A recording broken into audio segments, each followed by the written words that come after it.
Okay, it is 12:01 on July 31st, so we're going to go ahead and get started with Zoom.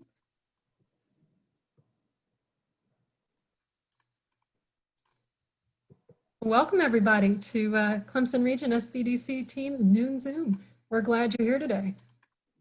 In case you don't know who we are, I'm going to give you a brief overview so that you'll know what we do and who you're Zooming in with today. So SBDCs offer one-stop assistance to individuals and small businesses. We provide no-cost business consultation and training in areas to small business owners. The SBDC program is designed to deliver up-to-date counseling, training, and technical assistance in all aspects of small management. SBDCs do not administer grants or loans, although we do work very hard to stay current with funding opportunities to better assist our clients. SBDCs provide this service as part of a cooperative effort of the private sector, the educational community, and federal and state and local governments. In our area, you may have guessed that Clemson University is our higher education host. The goal of the SBDC is to enhance economic development by providing small businesses with management and technical assistance. It's easy to get signed up for counseling. You signed up for this training session. The same place you did that is where you sign up for counseling. But this button here, sign up to request counseling, it's on our website. You click that and follow the prompts, and that'll get you connected with one of our business consultants. So an outline for today in the Noon Zoom. Our plan is to share some of the latest small business news. We're going to provide you training in the area of email marketing, and we will offer you the opportunity to ask your questions directly to the SBDC Clemson Region Consulting team. So our goal is to get your questions answered today. Of course, you're always able to connect one-on-one with one of our SBDC business consultants. Remember, you do that on our website to sign up to request counseling. But that really is where you can get down areas that are specific to your business while being assured that your information remains confidential. Business counseling is free, and as I mentioned, it is confidential. So at the present time, all of our consultation is happening virtually or on the phone Monday through Friday. Our goal is to continue to bring you up-to-date news that's important to the growth of your business while providing our core commitment to you of providing private consultation and learning opportunities. So just a quick Zoom update if you've never used it before. If you hover over your screen, if you're on a computer or your phone, you can tap the chat button in the toolbar. That's where I would recommend you put your questions for the consultant today. They'll be public, so everybody who's on this call will be able to see that unless you select my name. And I'm your host, Andrea Galehouse, so you can select that and your message will come just to me. So to ask your question at any time during this session, please use the chat feature. Remember, you always have that option to reach out to your consultant and sign up for counseling. So just to touch on a little bit of small business news, there's some great news for businesses in Abbeville, Edgefield, Greenwood, Lawrence, McCormick, and Saluda counties from the EDA CARES Act Recovery Assistance Program. The Upper Savannah Council of Governments, located in Greenwood, South Carolina, will be receiving $836,000 in EDA CARES Act Recovery Assistance Grant to respond to the coronavirus pandemic by capitalizing on administering revolving loan funds to make loans coronavirus impacted businesses in those counties. Officials are currently working to establish the terms and guidelines of that grant program. So you're going to want to stay tuned for guidance on how to apply. And just a shameless plug here. At our website, www.scsbdc.wordpress.com, we just posted a blog from our Spartanburg SBDC area manager, Katrina Meeks. It's titled, "The Best Small Business Funding in the Upstate, Where's the Money?" This is a great blog post because it's going to zero in on some updates that we have posted on the website that talk about different funding opportunities for small businesses. So I do want to encourage you to check that out and also follow us on Facebook. It's a great way to stay connected with us. And with that shameless plug done, I would like to introduce Earl Gregorich. He is our area manager for the Greenville County SBDC, and he has been an SBDC consultant since 2015. Earl joined the SBDC network as a certified business advisor from Ohio. He has a degree in organizational leadership and currently runs his own internet and has been providing business consultation for more than 20 years. Entrepreneur, U.S. Air Force veteran, and a great asset to the SBDC team and the hundreds of entrepreneurs that he assists every year. Thank you, Earl, for taking our group through today's email marketing. Thank you. Thanks for that great introduction. And I think I can add to my resume now that I have now spoken and had an audience bigger than what would attend an NBA game. So with the state of sports these days, it's great to have an audience anywhere, right? 24 participants so far. That's great. So we're going to talk about email marketing today. And if you're already doing this, great. Maybe you'll get some tips on how to do it better. If you're not doing this currently, I hope that you'll walk away with some good information on how to get things started and work for you. So you can see there, email marketing has tremendously increased the effectiveness of many small businesses and large businesses, especially during the COVID situation where we're trying to find a way to continue to communicate with our clients better. So let's get right into the content here and first talk about why email marketing is important. So next slide. So the one thing I want to point out is with email marketing, you're talking to folks in a spot that you know they're going to be. Everybody is checking their email. It's the one spot everyone will be at least once in their daytime hours, most likely. So if you want to make sure your message at least has an opportunity to be read, email is a great place to be. It's fast and efficient, it's inexpensive, it's a way to get to a bunch of people with little to no effort. As with social media, people like to say, well, it's free, but it's not free. It's there's an expense to that. There's a time that you have to account for on your end. And in some cases, you may actually have to pay for some of the packages that we'll talk about. But for the most part, it's a fairly inexpensive way to do your marketing. It's also statistically proven to be effective. You can see some of the stats there on the right-hand side that I've shared from a recent publication. We know this works, so why wouldn't you do it? And as time goes by, we're getting more and more Gen Z and millennials taking the place of most of us in the workplace. So that's how they prefer to communicate, is by email. So why would you not take advantage of that way to do business? And then I know I related directly to that last bullet there, that their email is used as their to-do list. I have a tendency to leave emails on my inbox when I have something that I need to get done for someone. That way it's constantly there as a reminder. So again, another good marketing ploy to use, just to be in that email box. Next slide. So the first thing you need to do when you're thinking about doing email marketing is to choose a platform or a software package or a website, whatever you would like to use as your terminology there. I would encourage you to not use Outlook or your inbox outbox, because that's one, not very effective. Two, can set you up as being identified as a spammer. A lot of times you won't be able to even send large amounts of email through those types of packages. So choose a platform. That will depend on what you want to pay to use a platform.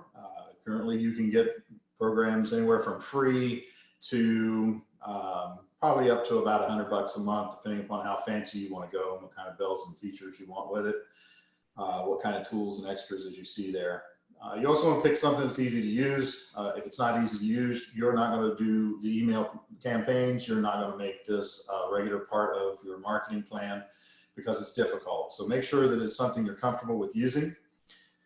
If you're using other software packages like QuickBooks, or maybe you have a CRM system, a customer database of information, you want to make sure that this operates seamlessly with those packages, because again, if it's not easy for you to move email addresses from your current databases into the email platform that you choose, then it's not going to be as effective. You might also check some of the programs that you use. They may actually have some form of an email management or email marketing capability built into it. So check that before you go out and seek a program that you might have to pay for. The other great thing about using these platforms is it forces you to abide by the spam and the GDPR compliance rules and regulations that are out there. You can get into some hot water if you don't do email marketing correctly. So a platform can help keep you out of that kind of trouble. Next slide. So once you've chosen a platform, and probably MailChimp or Constant Contact are probably the top two that are out there. MailChimp being free for up to 2,000 email addresses. Constant Contact has paid versions with a lot more bells and whistles than maybe you would get through some of the other programs, but those two are the most popular. Once you have chosen whatever platform you're going to use, make a plan. First, know who you're going to be talking to and what that audience has an interest in, so you can appeal to that.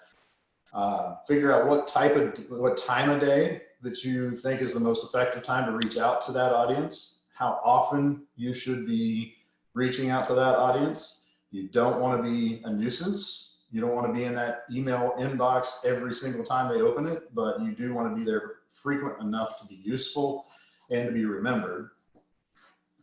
And then think about some of the topics that you should focus upon.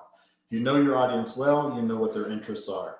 Focus on the topics that are going to be of interest, make them click on a link in that email, read more, buy a product, whatever it may be.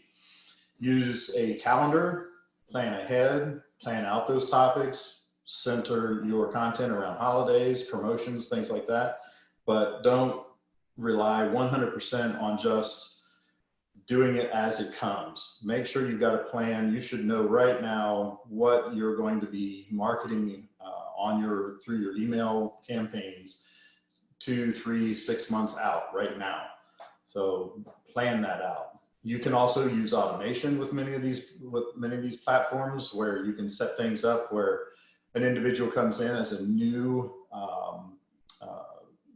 person to your database. You can automatically send a welcome email to that individual, maybe follow up a week later with a glad to see you that you're part of our group type of an email. And those are things you can set up to be automated, so you don't have to physically go in and manage that.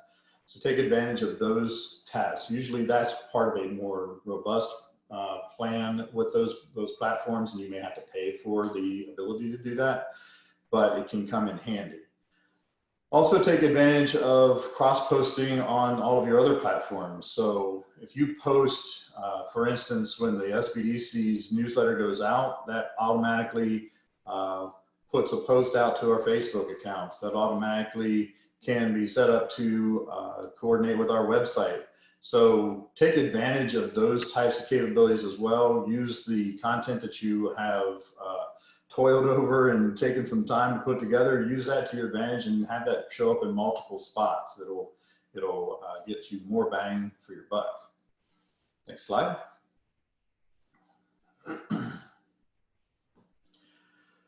So planning out your content would be next. You've got the overall plan with the calendar and what you're going to do and the general topics that you're going to cover. But now you get down to the actual email. What are some of the things that you need to be looking for there? One of the most important aspects of email marketing is the subject line. You need to spend extra time messing around, figuring out what your subject line needs to be, what works, what resonates with that audience. And this might take some time. It may take some experimentation. There's a process called A/B testing, where you put the same content out there with 2 different subject lines to figure out which one resonates better with your target market. You may have to do that a little bit, but spend time on what subject lines get read and what preview text gets people's attention.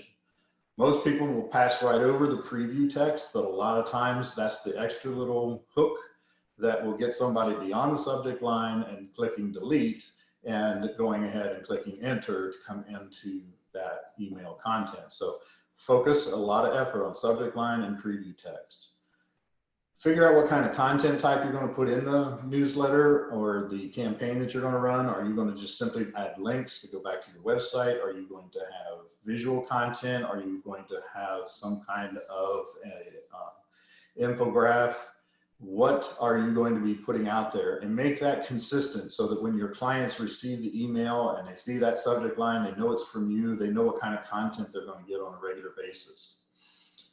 The mix and type of the content is also important. You don't want to constantly be selling to your audience. You want to be a resource. You want to make sure that when people get your message, they're not thinking, oh, they're just sending me a sale, I don't need to read that. You want to become the go-to person, the expert, the point of credibility in your industry. That's what should be going through the minds of the individuals when they receive your email content, not, oh, that's just another sale. Every email should have a call to action or a CTA, and there should really only be one on your outbound emails, not multiples. Just one seems to be much more effective. So focus on that, make it clear what they're supposed to be doing, put a button there, make that button actionable. Make sure that the phrase on the button is not just click here. Make sure it says shop the store now or something like that. So call to action is extremely important. Understand what kind of length is good for your clientele as well. If your email is too long, it's not going to get read. If it's not long enough, it's just going to be breezed over and maybe not have impact. So find that reasonable balance there where you can offer the length that's enough to get a client interested in what you have to offer, and maybe link them back to your website if it requires more conversation or more information. That's usually a good way to handle it. And then make sure that your outbound emails and programming that you're putting together, these campaigns that you're putting together, make sure they match your brand, your overall look, your feel. If I go to your website from your email, it shouldn't look like I went from one company to a totally different company. They should work in harmony. So make sure that you've got the colors right, the logos right, the text, and also the style needs to be about the same as well. So work on that some, and that might take a little bit of time. Next slide.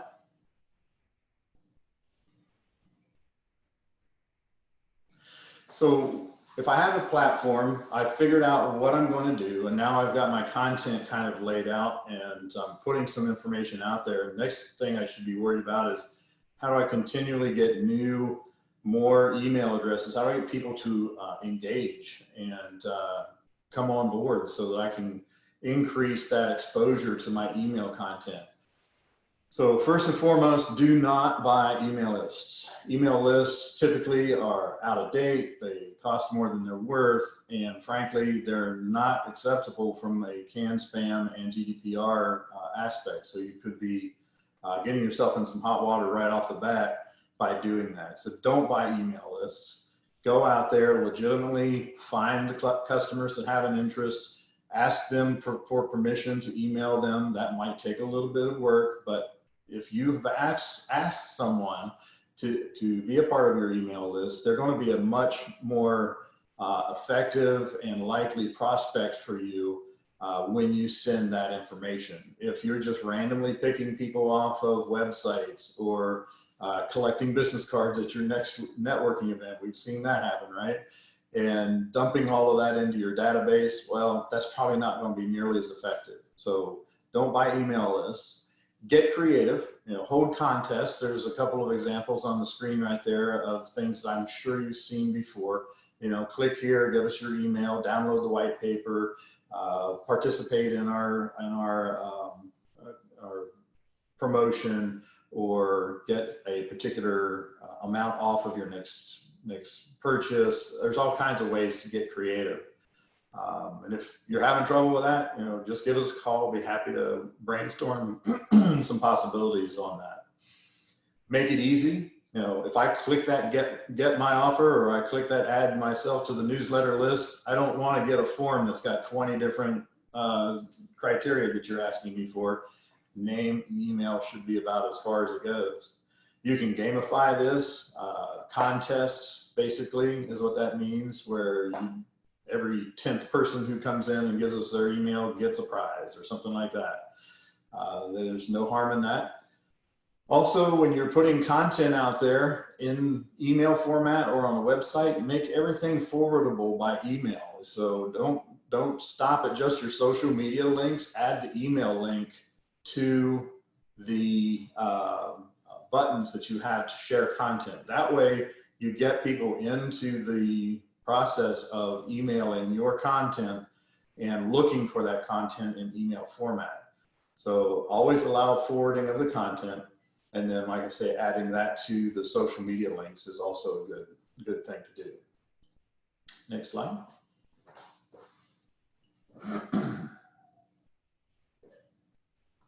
All right, so you chose your platform, you made your plan, you've got all your content, you're putting it out there to a database that you've pulled together from your target market, and you're crossing your fingers and you're hoping it all works. That's probably the strategy of most, but you need to take that extra step, take that time, jump out there, take a look at the analytics, take a look at the return on investment that you have here. Again, it may not cost you anything for a MailChimp account, and it doesn't cost you anything for someone to author the content if you're doing that yourself, but there's a lot of time behind putting this out and being effective with it. So it would be really nice if you could take a look at the numbers and determine what's working, what's not, who's reading what articles, what links are being clicked on, what content gets the most attention, what subject lines are working and which ones are not.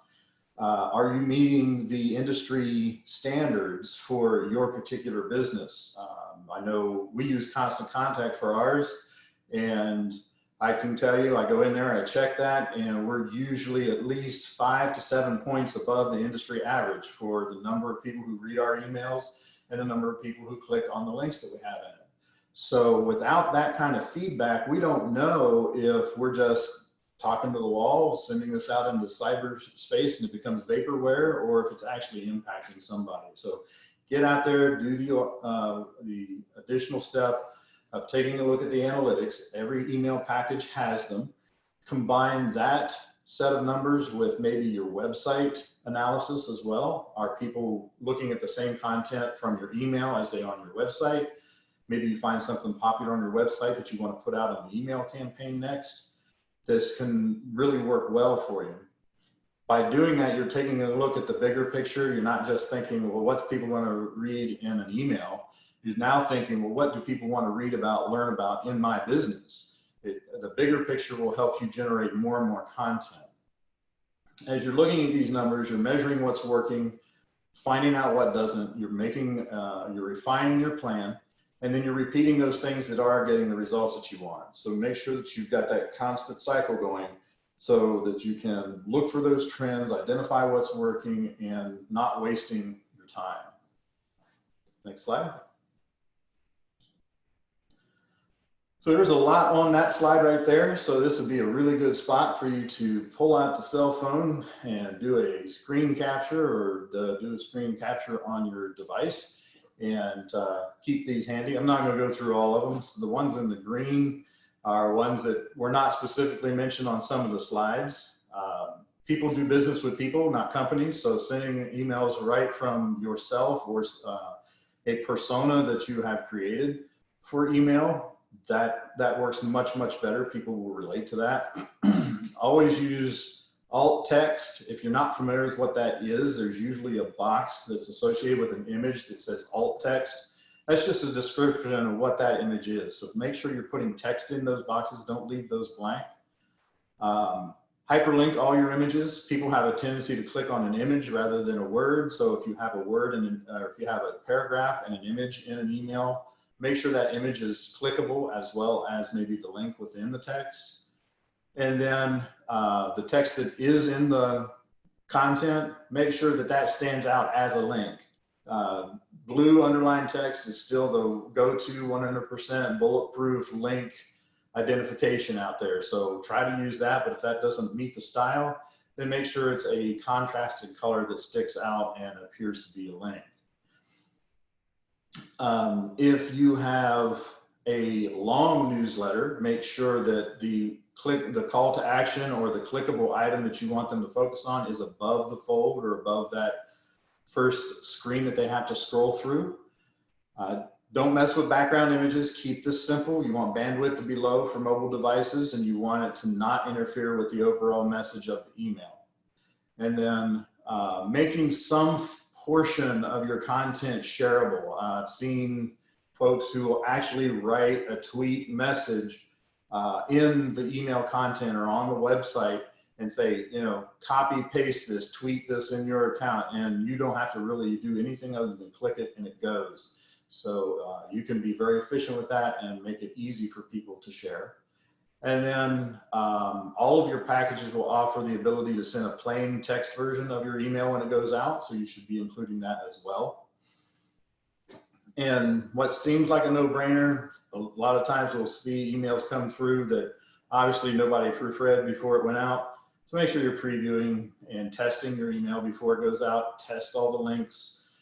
Make sure that it looks like it should look, and that will help save some of your reputation, save some face out there when you're putting out this content.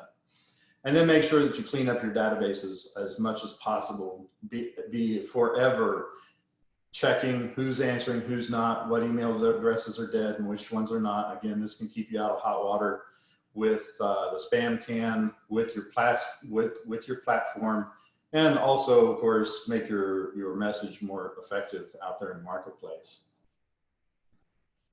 Next slide. So that's primarily the main tips that I wanted to cover today. You see that there's some resources here. These are some areas that I recommend that you follow and get some info. You can see there we have MailChimp and Constant Contact there. If you're not familiar with them, you can jump out there. HubSpot offers a lot of great marketing material. They also have a CRM system that has an email program integrated into it that you can try. So those are all really good resources. So with that, I think we'll just take questions and open things up. Thank you, Earl. I did notice one question came through wanting to review the email clients that you recommend. So I'm going to go back to that page and we can just walk through that graphic. Okay. Earl today, I think, was talking primarily about, it was Constant Contact and MailChimp. Correct. Yeah.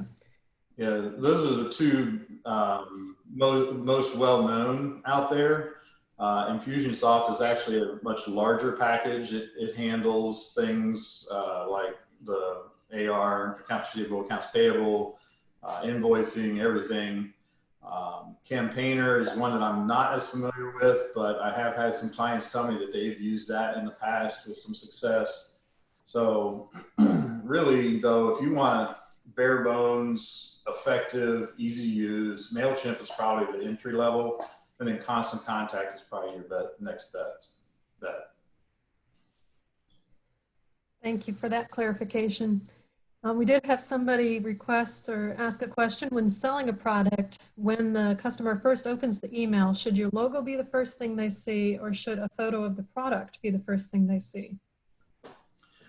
That's a great question. So usually you can incorporate both effectively. It just depends upon how important to you or to the sale of that product the branding may be. So if it's you and 20 other people all sending emails trying to sell this product, but because you are who you say you are, that will make people lean more towards the purchase from you than lead with the logo. If the product is the product across the board, nobody really pays attention to brand identity in this race, and it's more important what the product is and the features, then lead with the product. Thank you for that. We have somebody asking, what is a good percentage of people opening and reading your emails? 20%, 50%, something else?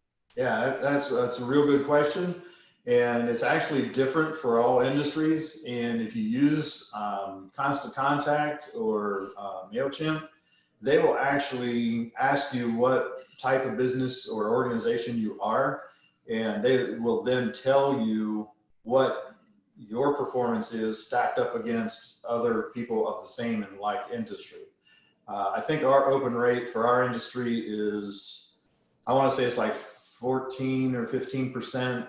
And when I checked today, just before coming on here, I think it was our last email that went out was at 22. So for our industry, you know, it sounds like 15 is the average. So you can look up your own individual industry. Fantastic, thank you. And while we take a little break here, I just want to mention everybody's favorite part of this call is that we have the entire Clemson Region SBDC consulting team on the call today. So welcome everybody. We have Jill, our region director, Calhoun from Greenwood. Costas is actually not here, but he's here in spirit. Ben Smith from Clemson, Earl, of course, who's been speaking, and Katrina from Spartanburg. So welcome to the Clemson Region team. We're here to answer your questions, so feel free to blow up our chat box here. We do have another question I'm going to direct towards Earl because it's about email marketing. When doing the A/B testing of a subject line, do you send the same email to the same people or just the different subject line? Yeah, so typically when you're doing any kind of testing, and A/B testing can be on multiple aspects of the email. It doesn't necessarily always have to be the subject line. So you would use the same set of individuals, same target database, but you would alter the subject line and send that out. And then the next time that you send it out, maybe you found out which subject line works best. Maybe the next time you send it out, you're changing up the content to see what works best, or that preview text, and so on. You don't want to make changes to every aspect of the email and send it out. That's not a true A/B test. An A/B test only alters one singular item when it goes out. And of course, you don't want to do this twice in one day either. You want to space it out so they're not getting bombarded with the same email over and over and over, because that's not true A/B test either. Yeah, that's a really good point. Someone is asking about the fees for these services again. I think you touched on that, Earl, but would you mind reminding us?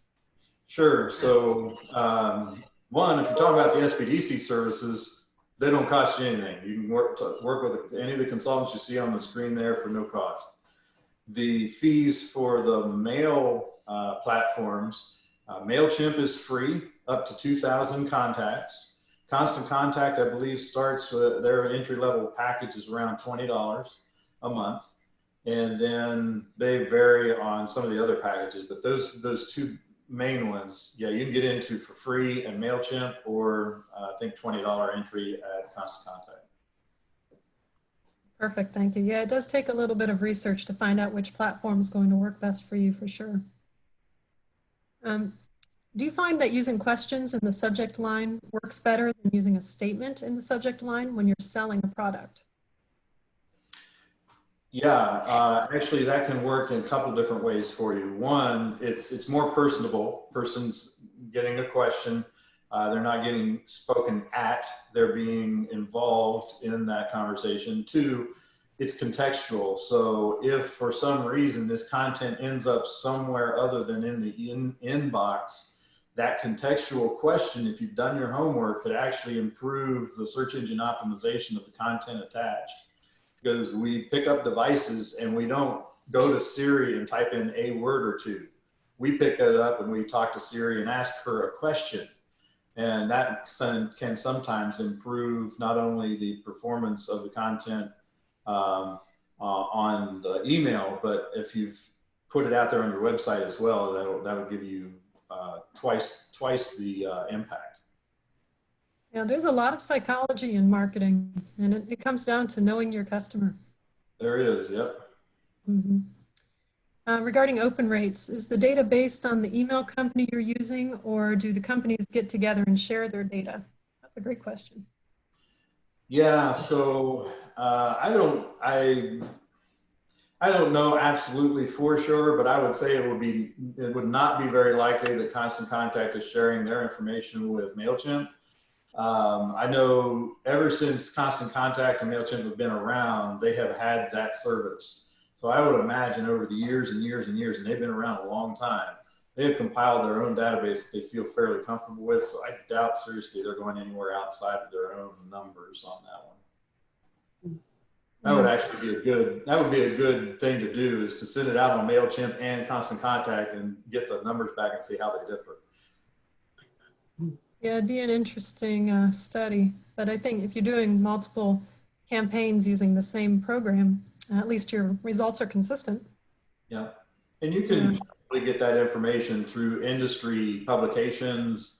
If you're part of a network of like Society of Manufacturing Engineers, for example, they have a following across the United States. I'm sure they have data on that as well, so you could kind of use that as a benchmark also.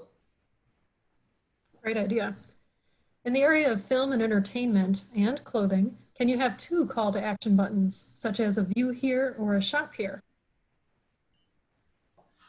So can you? Absolutely, you can. The thing is, for every additional link and or call to action you put on a marketing piece, whether it's email, website, or otherwise, one pulls from the other.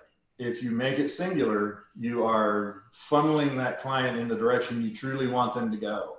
The second you give them choices, that then dilutes the effectiveness of any one of the other ones. So that's why we recommend you have one and point that traffic.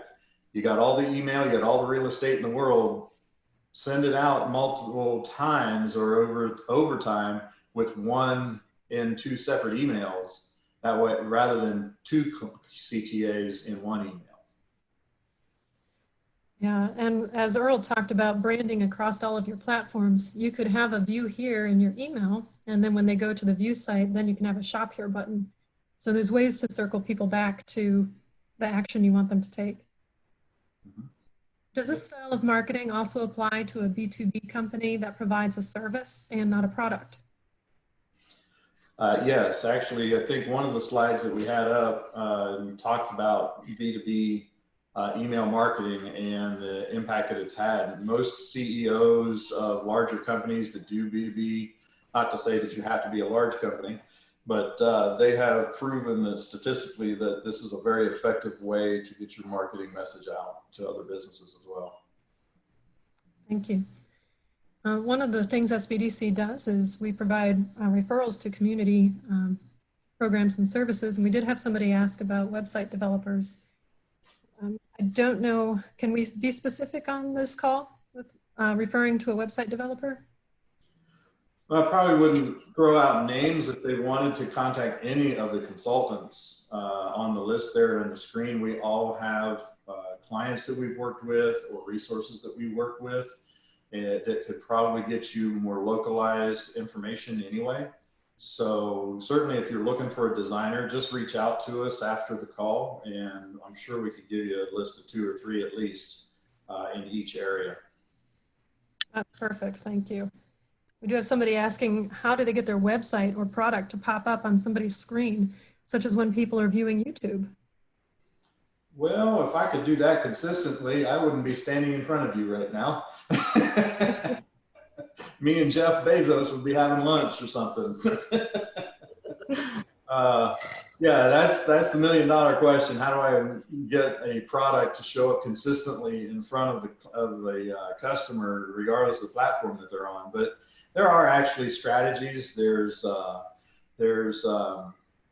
you know, it goes beyond just the email portion that we're talking about today, and we've talked about digital marketing in one of the past sessions. But we need to probably sit down with you, look at what you're selling, and come up with an overall strategy to help improve that. And we also have resources. So we have professionals that do this day in and day out that we can put you in front of as well if need be. Excellent. I'm going to launch a poll here because I still give you time. You can always put your questions here in the chat box. But while we're waiting for some more questions to come up, I'd love to get your opinions on what you'd like to see coming next. So we put a little poll together. topics that might be of interest to you, as well as how you'd like to receive that information. And while you're taking that poll, we had a question come in.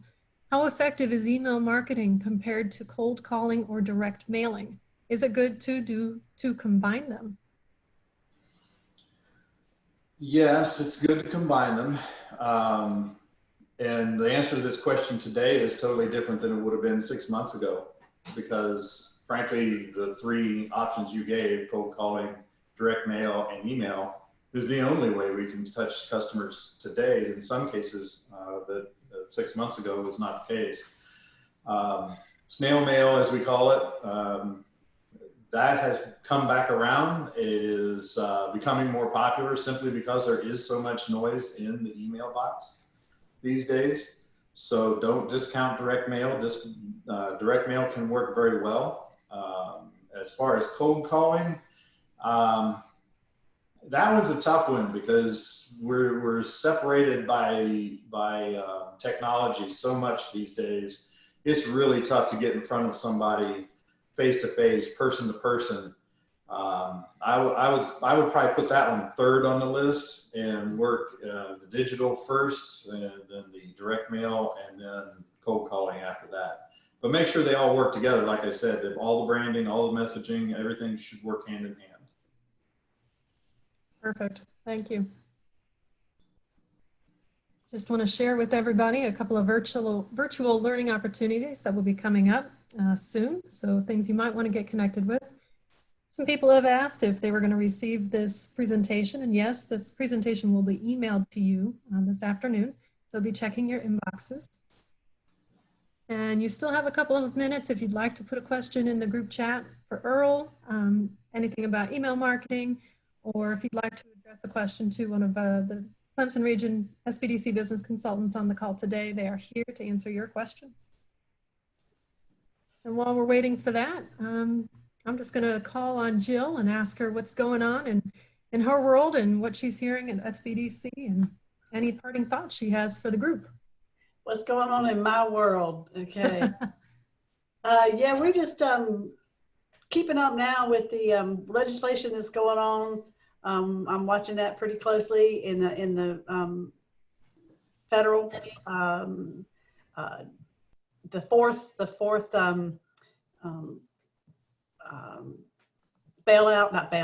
emergency plan for COVID-19. They are talking about different ways, another round of PPP funding, or maybe even ways to let customers get a second PPP loan for those that are still having trouble. They're still talking about the unemployment, extending the $600 or not, or less. So it's not bipartisan. It's a partisan battle right now. So I'm hoping that does get passed soon, because, you know, as they say, the ones that are suffering are the small businesses and the employees that are suffering from no fault of their own. So if the legislators will get moving on it, then we'll hopefully we'll see something soon. Thank you, Jill. Yeah, we're all keeping our ear to the ground on that one. Ben Smith, any parting words for our group today? Well, appreciate you guys zooming in with us, and appreciate yours and Earl's leadership. You did a wonderful job on that. I would like to just echo or highlight, if I could, 2 main points that you guys brought up. And one is that email marketing is part and parcel to your comprehensive marketing plan. And the other is, as both of you guys championed during the presentation, most of this begins with knowing your market and understanding what pushes their buttons, and how, and quite honestly, part of that is how do they get their information. So it'd be an honor for any of us on the call to be of service to you guys, no matter what your needs are regarding a small business. It may be within our scope of work. If it is, it's confidential and absolutely no fee at all. If it's not, part of our charge is to align you with vetted resources that can fill that gap of expertise. So thank you guys for zooming in. And if you got a Clemson football question, put it in and I'll respond to that one. Otherwise, go Tigers. See you. That's fantastic. Thank you. Katrina was having mic problems. So if you're able, Katrina, and you want to unmute, leave any parting remarks, you may. I just want to say thank you for joining us this afternoon, and we really appreciate your support. And great job, Earl. I really enjoyed this. Very good. Perfect. Thanks, Katrina. And Ben Calhoun from Greenwood. All right, I get to be last, close this thing out. No pressure. I'll echo what Ben Smith said, that if you got a Clemson football question, I'd be glad to answer that as well. But no, I think everybody did a great job of covering the subjects there, and just want to echo my colleagues in saying that if we can be of help, or if you want to talk about these things in more detail, feel free to reach out to us. Excellent. And again, thank you all for Zooming in with us today. You could have been anywhere, well, within your house today, and you chose to be with us. So we are here for you. Give us a call if you want to get connected. Go online, sign up to request counseling, and continue to grow your small businesses. So we are here to be your resource. Thank you very much for Zooming in with us today. Until we meet again, stay safe. Thank you.